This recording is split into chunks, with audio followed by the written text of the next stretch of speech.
اعوذ باللہ من الشیطان الرجیم بسم اللہ الرحمن الرحیم۔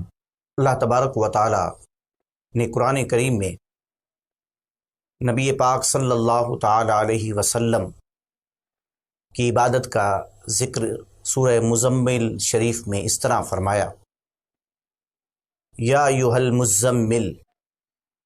قم اللیل الا قلیلا، کہ اے چادر اوڑھنے والے قیام کم کیا کرو، ساری رات قیام نہ کیا کرو،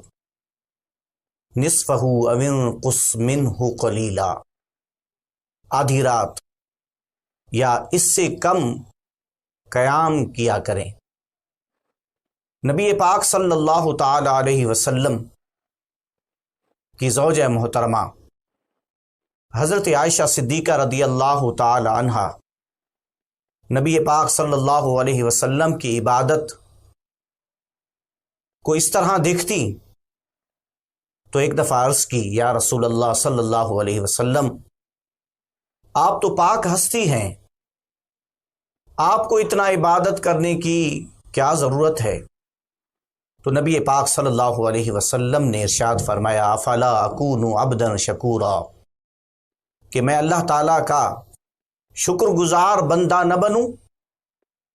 تو اللہ تبارک و تعالیٰ کی عبادت اس لیے بھی ضروری ہے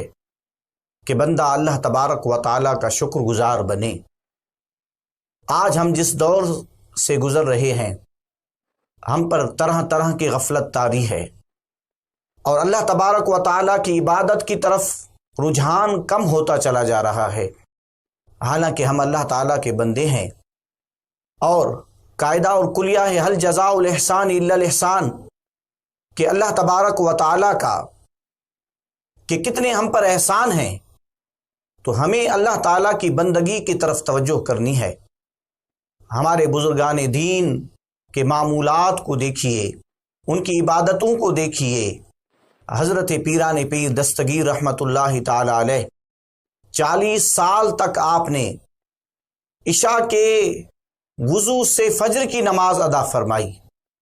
تو ہمارے بزرگان دین اس قدر عبادت کیا کرتے تھے۔ حضرت امام اعظم ابو حنیفہ رحمت اللہ تعالی علیہ، ان کا بھی یہی معمول تھا کہ 40 سال تک آپ نے عشاء کے وضو سے فجر کی نماز ادا فرمائی۔ تو دوستان ذی وقار، آئیے اللہ تعالیٰ کی طرف رجوع کریں، اس کے بندے بنیں،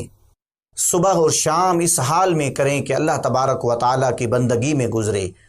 اور اگر ہم نے اللہ تعالیٰ کی بندگی میں وقت بسر کیا تو انشاءاللہ دنیا اور آخرت کی بھلائیاں ہمارے ساتھ ہوں گی۔ وآخر دعوانا ان الحمد للہ رب العالمین۔